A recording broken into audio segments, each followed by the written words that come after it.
अस्सलाम वालेकुम व्यूअर्स, मैं हूं मोहम्मद ताहिर और बायोलॉजी के लेक्चर नंबर 5 के साथ हाजिर हुआ हूं। और आज का जो टॉपिक ऑफ डिस्कशन है वो है biology and service of mankind. इसमें हम देखेंगे role of biology, plant production, biological control, disease control और इसके जो मेथड्स हैं, प्रिवेंटिव मेजर्स हैं, उसके अलावा वैक्सीनेशन है और जीन थेरेपी है। और अगर आप लोगों ने मेरा चैनल सब्सक्राइब नहीं किया तो सबसे पहले मेरा चैनल सब्सक्राइब करें और साथ में मौजूद जो बेल आइकन है उसको प्रेस करें ताकि हर आने वाली वीडियो जो है वो आप तक पहुंच सके। Biology in the service of man, ये किस तरह से अपना जो रोल है अदा करता है, इसमें हम देखेंगे कि biology has been helping mankind in many veg.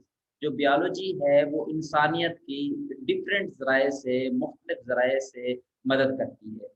वो कौन-कौन से हैं? इंक्रीज़िंग फूड प्रोडक्शन के जो खुराक की पैदावार है उसको बढ़ाने में अपना किरदार अदा करती है। या और जो नेक्स्ट है वो है कम्बैटिंग डिज़ीज़, के जो डिज़ीज़ हैं उनको कंट्रोल करने में हेल्प करती है। इसके अलावा in protecting and conservation environment के माहौल को बचाने के लिए और प्रोटेक्ट करने के लिए, कंज़र्व करने में भी बायोलॉजी इंसान की मदद कर रही है। फिर हम देखते हैं प्लांट प्रोडक्शन क्या है। प्लांट प्रोडक्शन में ये होता है कि जो मौजूद प्लांट हैं, क्योंकि जो मेजर फूड का सोर्स हैं वो प्लांट ही हैं, क्योंकि तमाम जो कार्निवोरस हैं उनके लिए जो बेसिक फूड है वो प्लांट से ही शुरू होती है। प्लांट को खाने वाले जानवरों का ही वो शिकार करते हैं। अगर हम देखते हैं कि जो हर्बीवोरस हैं वो प्लांट को ही खाते हैं। ओमनीवोरस की बात कर लें तो उनका भी जो खुराक का ज़रिया है वो भी प्लांट के साथ ही आके मुंसलिक होता है। तो प्लांट को हम ये भी कह सकते हैं कि ये जो खुराक का है, ये एक वाइटल एक एलिमेंट है। इसको किस तरह से इम्प्रूव किया बायोलॉजी ने, किस तरह से हेल्प की, उसको हम देखते हैं। Increase by improving existing varieties, ये बायोलॉजी ने जो मौजूद पहले हमारे पास फसल थी, जिस जो प्लांट्स थे उनकी जो वैरायटी थी उसको इम्प्रूव किया। पहले आपने देखा होगा कि जो प्रोडक्शन रेट था वो बहुत लो था। अगर आज की निस्बत हम देखें, जो आज का प्रोडक्शन रेट है वो पास्ट की निस्बत, माजी की निस्बत बहुत ज़्यादा बढ़ गया है। ये किस वजह से हुआ है? इसमें जो अहम किरदार है वो बायोलॉजी का है। और किस तरह से बायोलॉजी ने हेल्प की है डेवलपिंग न्यू हाई यील्ड, के जो न्यू सीड प्रोड्यूस किए हैं डिफरेंट टेक्निक्स को यूज़ करते हुए, कि जिनकी जो प्रोडक्शन रेट है वो बहुत ज़्यादा है। नेक्स्ट जो है वो डिज़ीज़ कंट्रोल करने में हमारी हेल्प की, ताकि जो प्लांट के डिज़ीज़ हैं उनको कंट्रोल किया जा सके। वो किस तरह से कंट्रोल किया जा सके? बायोलॉजी की मदद से हमें जो है वो रेजिस्टेंस वैराइटीज़ ऑफ प्लांट हासिल हुई हैं, कि वो प्लांट हमें मिले हैं जिनके अंदर ये एबिलिटी है कि वो जो डिज़ीज़ के खिलाफ रेजिस्टेंस रखते हैं। अपने जो पैथोजेन्स हैं, जो उनके ये कह सकते हैं कि जो पेस्ट हैं उनसे बचाव के लिए उनके अंदर रेजिस्टेंस आ गई है। यहाँ पे हम एग्ज़ाम्पल लेना चाहेंगे, जैसे बीटी कॉटन है, ये एक आम एग्ज़ाम्पल है। बीटी ब्रिंजल वगैरह। उसके बाद हम देखते हैं plant and animal breeder have been develop, कि जो प्लांट और एनिमल के ब्रीडर्स हैं उनके अंदर भी चेंजेस आई हैं, उनके अंदर भी डेवलपमेंट आई हैं। वो भी किसकी वजह से आई हैं? वो बायोलॉजी की वजह से आई हैं। वो कैसे आई हैं? Selective breeding. ये हुआ कि ये एक नेचुरल फिनोमिना है। नेचुरल सिलेक्शन जो होती है इसमें ये होता है कि जो कुदरत है ये उन्हीं ऑर्गेनिज्म को ही सेलेक्ट करती है जो माहौल के लिए मुवाफ़िक होते हैं, जिनके अंदर एबिलिटीज़ होती हैं कि वो माहौल के अंदर सर्वाइव कर सकते हैं। बिल्कुल सिमिलर लाइक यहाँ पे जो ह्यूमन हैं, इंसान हैं, वो भी ऐसी ही वैराइटीज़ को चुनते हैं जिनकी जो ख़ुसूसियात होती हैं वो उन्हें सूट कर रही होती हैं। जिन जिन उन ख़ुसूसियात से जो ह्यूमन बीइंग्स को ज़्यादा से ज़्यादा फ़ायदा हो रहा होता है। बट अगर फ़ायदे की सेंस देखें तो वो ये होता है कि कम टाइम में ज़्यादा प्रोडक्शन हासिल करना। तो उस तरह की जो वैराइटीज़ होती हैं, जो ब्रीड होते हैं, उनको सेलेक्ट कर लिया जाता है।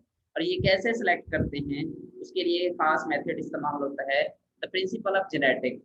हाँ, यहाँ पे जेनेटिक को ही इस्तेमाल किया जाता है, जेनेटिक के जो कवानीन हैं उनको इस्तेमाल किया जाता है। यहाँ पे हम एक टर्म को यूज़ करते हैं बायोटेक्नोलॉजी, कि हम क्या करते हैं कि बायोटेक्नोलॉजी को यूज़ करते हुए जो ब्रीडिंग है, जो सेलेक्टिव कैरेक्टरिस्टिक कंटेनिंग ऑर्गेनिज़्म होते हैं, उनको जो है हम प्रोड्यूस करते हैं, ताकि जो हमें बेनिफिट है वो ज़्यादा से ज़्यादा हो सके, जो टाइम हो वो कम कंज़्यूम हो। बेस्ट वैराइटीज़ अगर हम देखें तो प्लांट एंड एनिमल के अंदर बहुत सारी वैराइटीज़ जो हमें हासिल हुई हैं इसी बायोलॉजी की वजह से। उनमें व्हीट है, इसके अलावा कॉर्न है, राइस है, चिकन है और काऊ एंड शीप।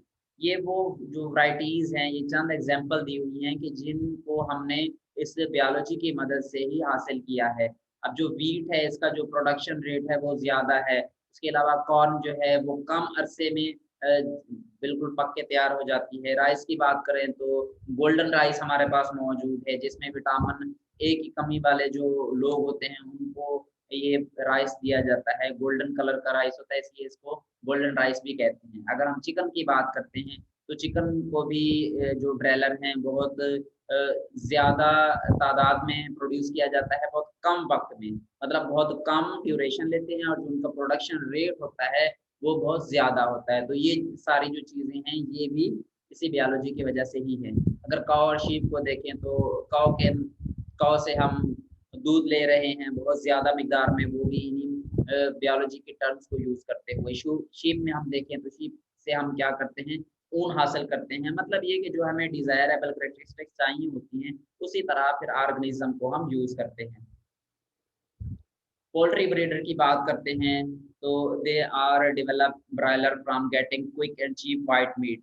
कि जो व्हाइट मीट होता है वो बहुत कम दौरानिए में, बहुत कम खर्च में, बहुत ज़्यादा हासिल किया जा सकता है। ये एक सोर्स है क्विक एंड चीप के बहुत जल्दी से और बहुत कम कीमत में हम जो है पोल्ट्री से, मुर्गियों से जो मीट है वो हासिल कर सकते हैं। इसी तरह जो नेक्स्ट एक टर्म यूज़ की जाती है यहाँ जो ऑर्गेनिज़्म के अंदर जो ब्रीडिंग हासिल की जाती है, ऑलरेडी मैं बता चुका हूँ, वो है बायोटेक्नोलॉजी। और बायोटेक्नोलॉजी की एक एप्लीकेशन है जिसको हम जेनेटिक इंजीनियरिंग कहते हैं।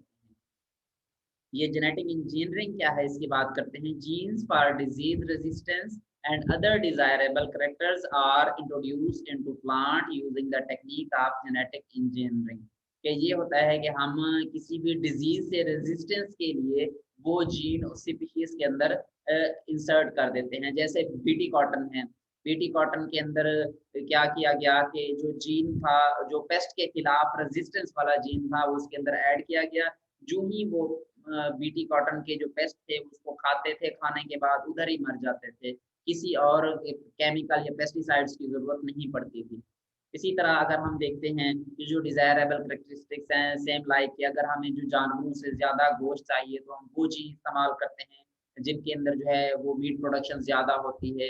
इसी तरह मिल्क प्रोडक्शन के लिए भी हम जीन्स वगैरह को इस्तेमाल करते हैं।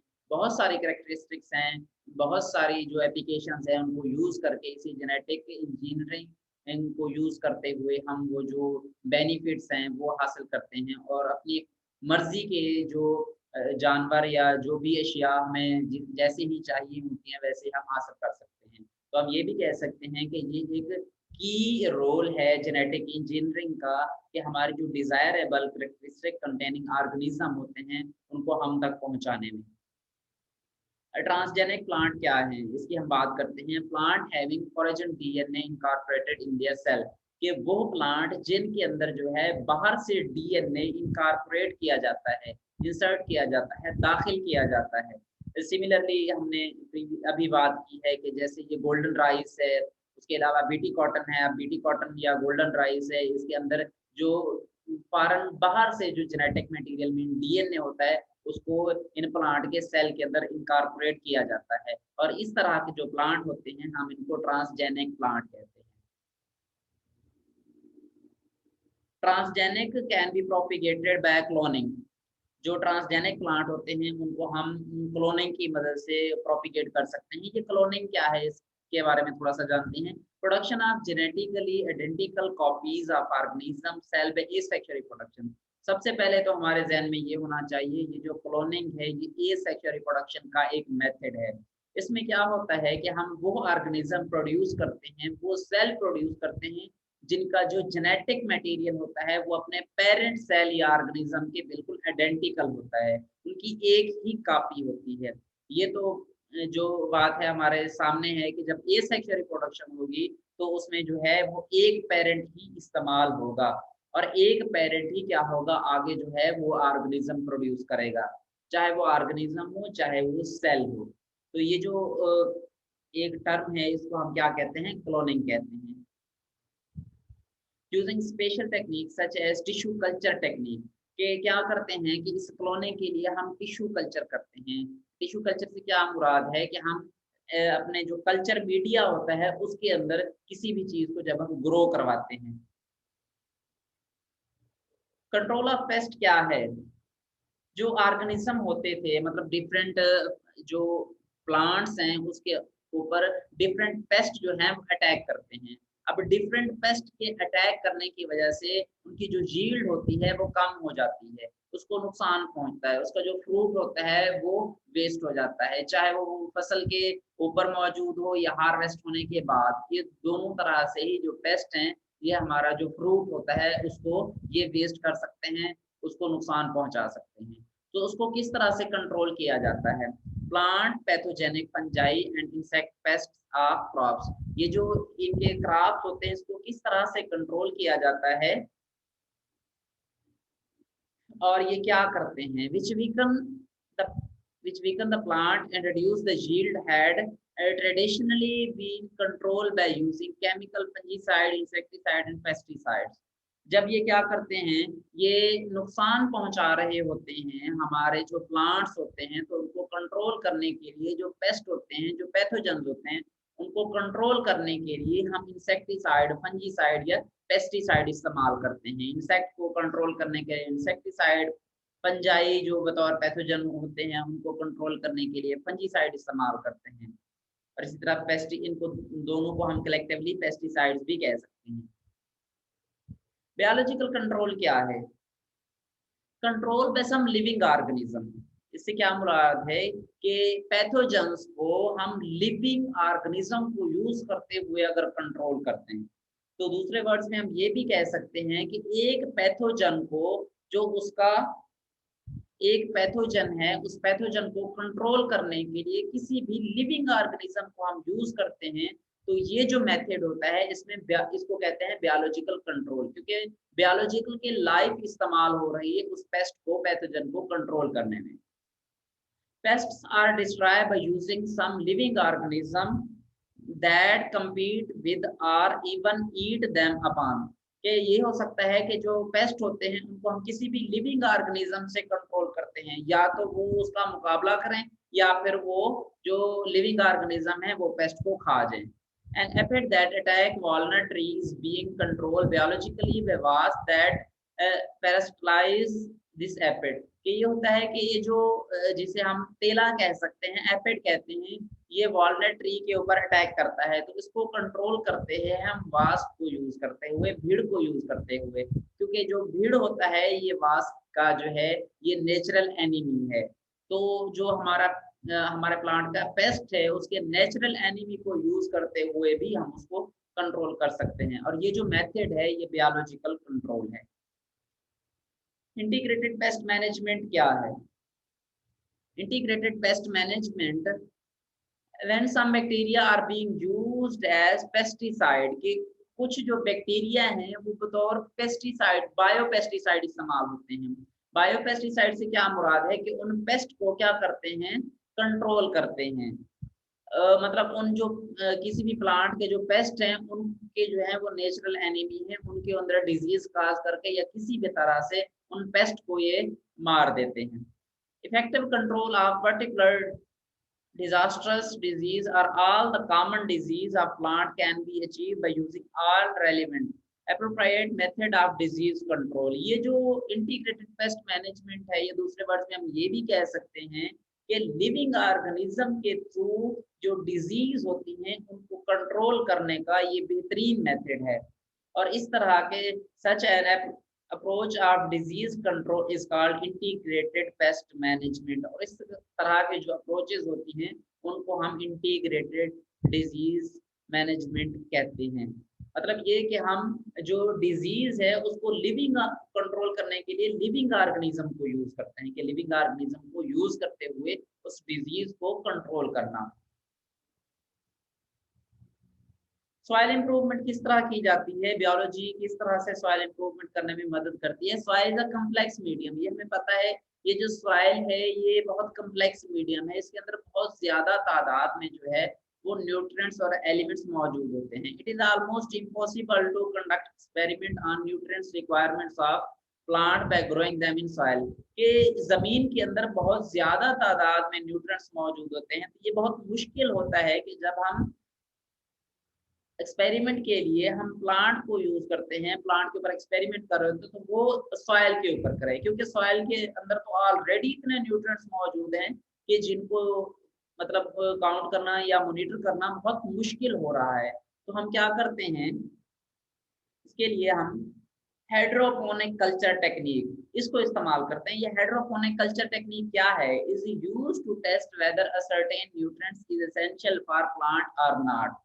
इस टेक्निक को हम इस्तेमाल करते हैं कि ये देखने के लिए कि प्लांट के लिए कौन से जो न्यूट्रिएंट्स हैं वो एसेंशियल हैं या नहीं है, कौन से जो न्यूट्रिएंट्स हैं वो प्लांट के लिए ज़रूरी हैं या नहीं है।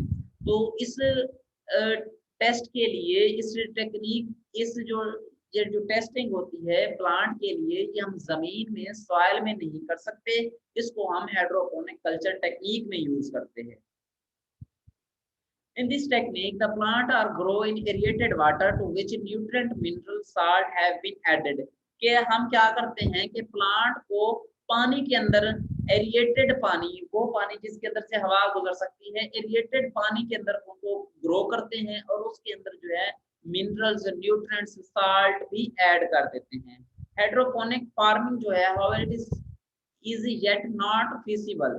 कि ये जो हाइड्रोपोनिक टेक्निक है ये अभी तक जो है मुमकिन नहीं है, बट सम जो है एस्ट्रोनॉट्स में use it for growing vegetables. कि ये जो एस्ट्रोनॉट्स हैं ये क्या करते हैं, ये वेजिटेबल्स को सब्जियां उगाने के लिए इस टेक्निक का इस्तेमाल करते हैं। Technique of food preservation. Food preservation के लिए कौन कौन सी टेक्निक जो है वो बायोलॉजी ने हमें प्रोवाइड की हैं। Different techniques of food preservation have been developed for protecting food from spoiling and for its use and transport over long distance without damaging its quality। कि बहुत ज्यादा फासले तक जब हमें खुराक ले जानी पड़ती है तो इस चीज से बचाने के लिए कि वो खुराक जो है वो डिस्ट्रॉय ना हो, उसको प्रोटेक्ट करने के लिए हम क्या करते हैं, डिफरेंट टेक्निक्स का जो है इस्तेमाल करते हैं। वो कौन कौन सी हैं, जिसमें हम देखते हैं पास्चराइजेशन। पास्चराइजेशन में क्या होता है कि जो भी हमारी फूड होती है उस फूड को हीट से गर्म किया जाता है कि उस फूड के अंदर जो मौजूद जर्म्स हैं, बैक्टीरिया है, उनको किल किया जाए। एक खास टेम्परेचर तक उस फूड को क्या किया जाता है, हीट किया जाता है और उस एक खास टाइम और टेम्परेचर, मतलब एक खास टाइम के ड्यूरेशन तक हम उसे गर्म करते हैं और एक खास टेम्परेचर तक गर्म करते हैं। तो इस तरह से खुराक के अंदर जो मौजूद बैक्टीरिया वगैरह होते हैं वो किल हो जाते हैं और जो हमारी खुराक होती है वो डिस्ट्रॉय होने से या स्पॉइलेज होने से वो बच जाती है। डिजीज कंट्रोल, बायोलॉजी ने डिजीज कंट्रोल करने में हमारी कैसे हेल्प की है। प्रिवेंटिव मेजर्स के एहतियाती तदाबीर हमें सिखाई हैं, इससे हमें ये पता चला है कि किस तरह से हम जो है डिजीज को कंट्रोल कर सकते हैं। जो सबसे बेस्ट मेथड है और वेरी फर्स्ट है वो है प्रिवेंटिव मेजर्स, एहतियाती तदाबीर। उसके बाद जो है वो वैक्सीनेशन है या इम्यूनाइजेशन है, कि हम क्या करते हैं कि उस डिजीज के खिलाफ वैक्सीन कर देते हैं ताकि वो जो वैक्सीन है वो हमारी बॉडी के अंदर इम्यूनिटी क्रिएट कर सके। इम्यूनिटी क्रिएट करेगी तो वो जो डिजीज के जर्म्स होंगे, वायरसेस होंगे, उनसे बचा जा सकता है।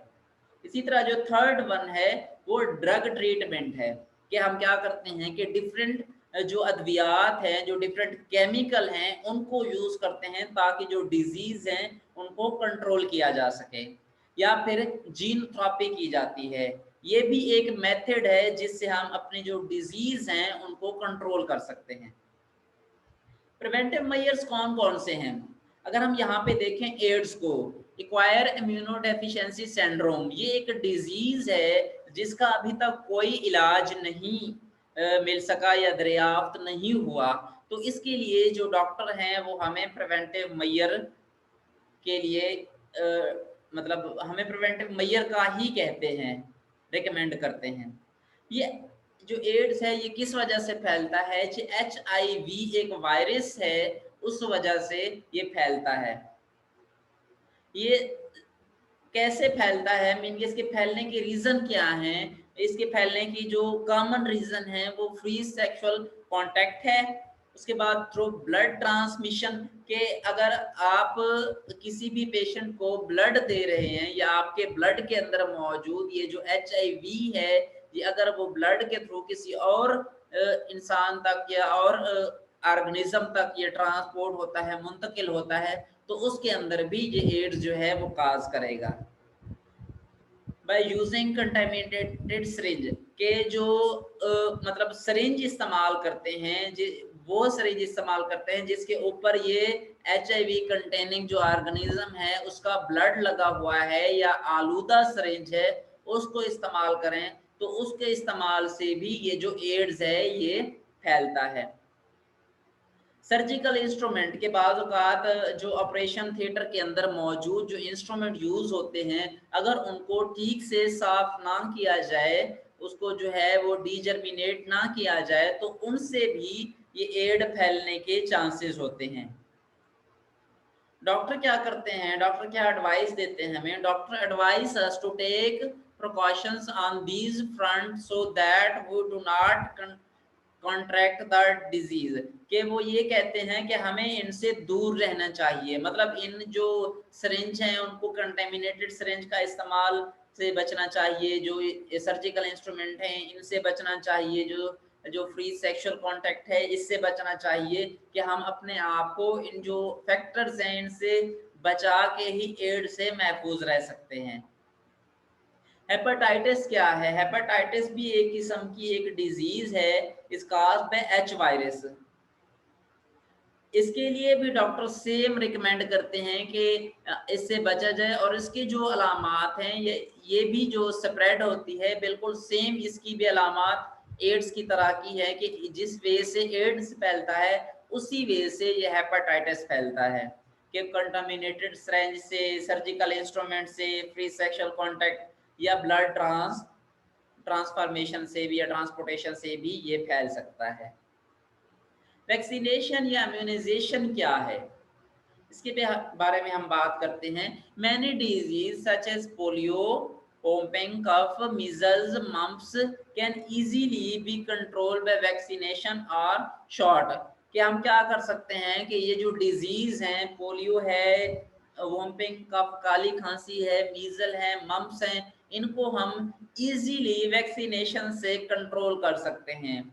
ये वैक्सीनेशन क्या है, इसके बारे में थोड़ा सा आपको जानना चाहिए कि इसमें ये होता है कि डिजीज वाले जो जर्म होते हैं उनकी मुर्दा फार्म को उस ऑर्गेनिज्म के अंदर इंजेक्ट किया जाता है, उस टाइम इंजेक्ट किया जाता है जिस टाइम उसको ये डिजीज ना हुई हो। उस डिजीज के होने से पहले अगर हम उसी बीमारी के मुर्दा जरासीम उसके जिस्म के अंदर इंजेक्ट कर देते हैं, दाखिल कर देते हैं, तो उसकी बॉडी के अंदर, जिस्म के अंदर इतनी इम्यूनिटी क्रिएट हो जाती है कि वो आने वाले सेहतमंद जर्म से मुकाबला कर सकते हैं, उनको compete कर सकते हैं।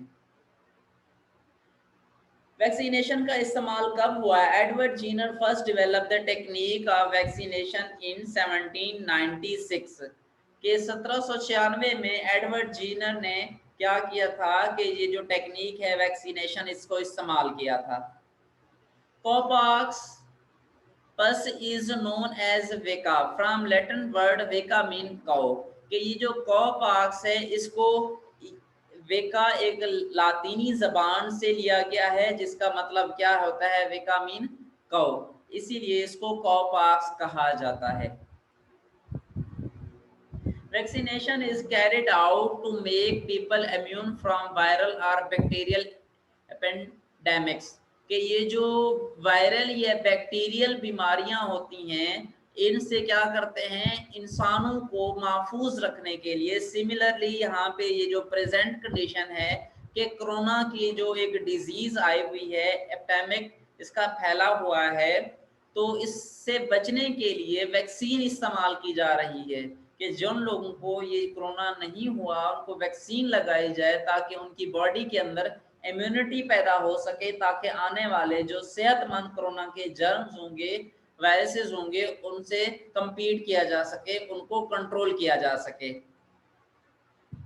For some disease, the individual are vaccinated in their early life to make them immune to those disease। के इन बीमारियों से बचने के लिए हम ऑर्गेनिज्म को क्या करते हैं कि अर्ली लाइफ में, बचपन के अंदर ही उन ऑर्गेनिज्म को वैक्सीनेट कर दिया जाता है कि उनके अंदर जो उनको वैक्सीन की जाती है।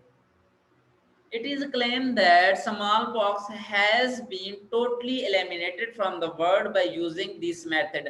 और ये दावा किया जाता है कि ये जो स्मॉल पॉक्स है इसको दुनिया से खत्म कर दिया गया है, भगा दिया गया है, सिर्फ इसी वैक्सीनेशन के तरीके को इस्तेमाल करते हुए।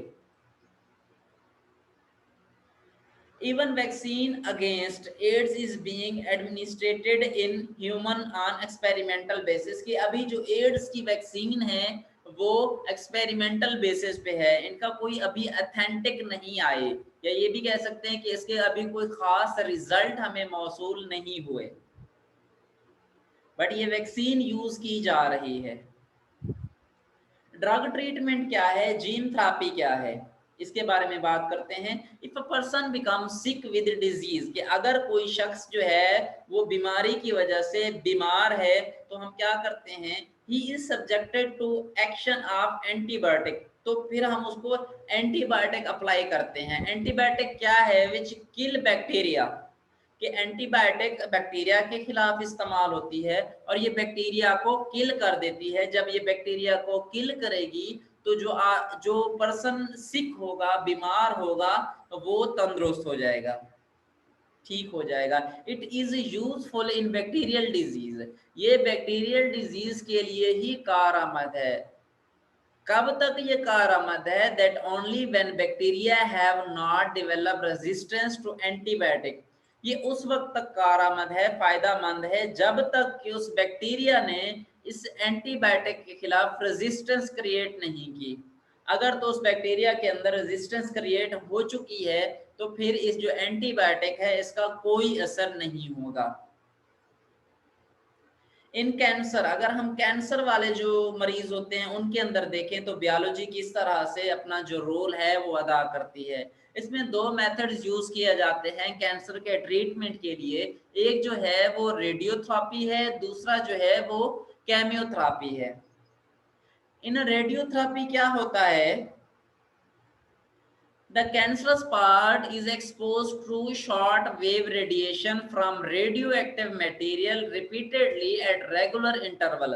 के रेडियोथेरेपी के अंदर जो कैंसरस पार्ट होता है उस ऑर्गेनिज्म का, उसको शॉर्ट वेव कंटेनिंग जो रेडिएशंस होती हैं उनसे जलाया जाता है, वो अप्लाई की जाती हैं, और वो रेडिएशंस जो हैं वो रेडियो एक्टिव मटेरियल से ही हासिल किया जाता है।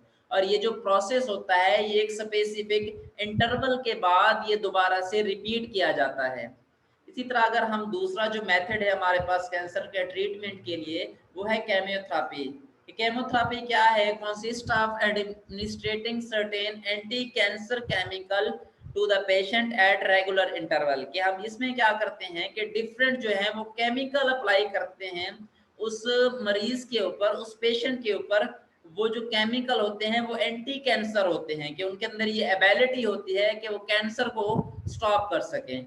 मगर इन दोनों मेथड्स का सैड इफेक्ट होता है, वो क्या होता है, दीज केमिकल में kill both cancerous and normal sales.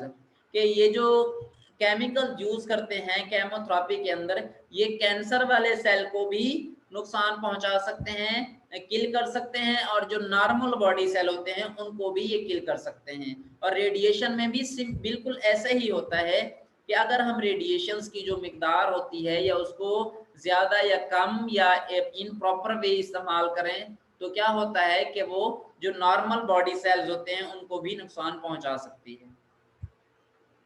Gene therapy क्या है? जीन थेरेपी के बारे में बात करते हैं। Technique have been developed to repair defective gene, कि हमारी बॉडी के अंदर जो डिफेक्टिव जीन है, जो नाकारा जीन है, उसको ठीक जीन से, दुरुस्त जीन से रिपेयर करना, रिप्लेस करना, जो ये एक टेक्निक है, इसको हमने नाम दिया हुआ है जीन थेरेपी का। ये भी एक बायोलॉजी की एप्लीकेशन है। क्लोनिंग क्या है?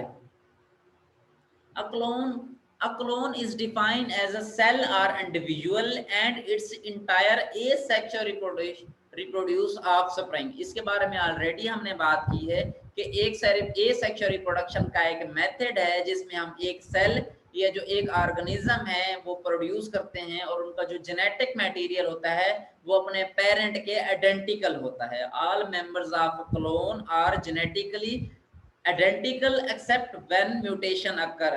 हाँ, उस वक्त तक ये जेनेटिकली आइडेंटिकल होता है जब तक के म्यूटेशन अकर ना हो। अगर तो जेनेटिक मेकअप के अंदर चेंज आ जाता है तो फिर वो अपने पेरेंट जो ऑर्गेनिज्म या सेल होंगे उसके आइडेंटिकल नहीं होंगे। In 1997, scientists in Scotland succeeded in cloning a sheep। कि उसने क्या किया था कि जो शीप थी वो क्लोन की थी 1997 के अंदर। Sorry to say that in 1997 scientists in Scotland succeeded in cloning a sheep।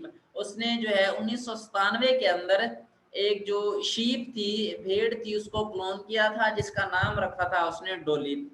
Other mammalian species, mice and cows have since been cloned। के जो दूसरे मैमल हैं लाइक माइस हैं, चूहे हैं, काऊ हैं, उनको भी क्लोन से जो है वो प्रोड्यूस किया गया है। प्रोसीजर क्या है क्लोनिंग का? ये किस तरह से क्लोनिंग इसको मतलब क्लोनिंग के मेथड को अप्लाई किया जाता है। सबसे पहले हम क्या करते हैं, nucleus from a fertilize egg is remove. सबसे पहले हम फर्टिलाइज एग लेते हैं, उसके अंदर से जो न्यूक्लियस है उसको रिमूव कर दिया जाता है, जिस तरह से भी उसको किल करके या जैसे भी उस सेल से रिमूव कर दिया जाता है एग से।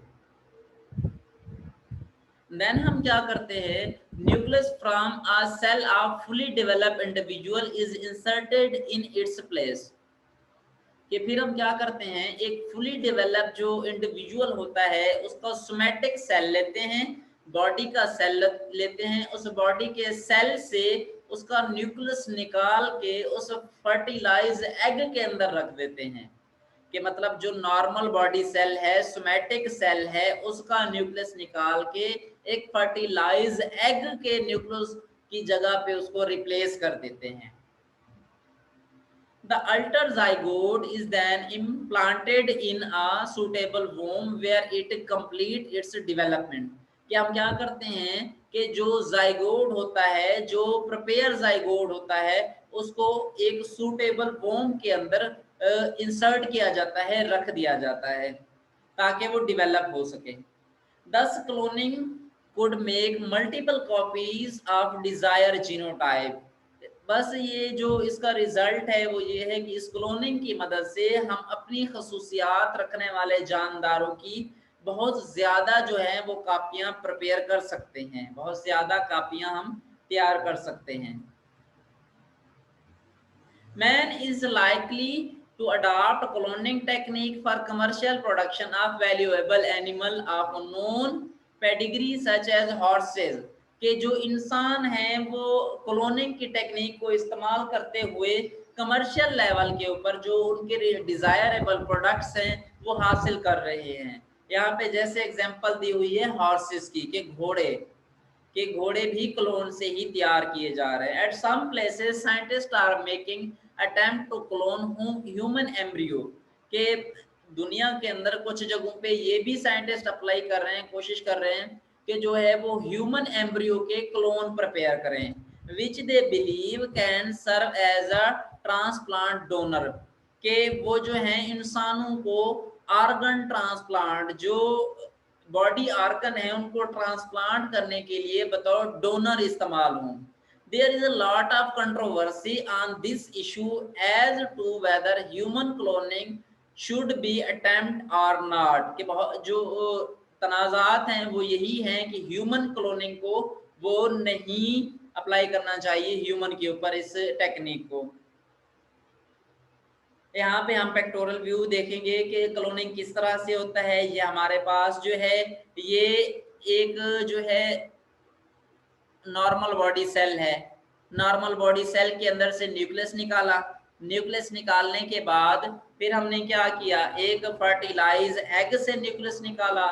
जो ही फर्टिलाइज एग से न्यूक्लियस निकाल के बाहर फेंक दिया, फिर हमने उस न्यूक्लियस की जगह पे जो नॉर्मल सोमैटिक बॉडी सेल था, डिजायर कैरेक्टरिस्टिक कंटेनिंग जो न्यूक्लियस था, उसको हमने उस एग के अंदर इंसर्ट कर दिया। एग को इंसर्ट करने के बाद ये अब हम पे डिपेंड करता है कि हम इसके कितने क्लोन प्रिपेयर करना चाहते हैं। अगर हम इसके एक से ज्यादा क्लोन प्रिपेयर करना चाहते हैं तो उन क्लोन को प्रिपेयर करने के बाद फिर हर क्लोन को, हर जाइगोट को जो है एक प्रॉपर वोम के अंदर इंसर्ट कर दिया जाएगा और उस इंसर्ट करने से जो है वो एक न्यू इंडिविजुअल बन जाएगा और इस तरह से हम 2 सेल से अपनी मर्जी की तादाद के जितने भी जानवर हासिल करना चाहें वो कर सकते हैं। Thanks for all of you watching my video. Please subscribe my YouTube channel and support me.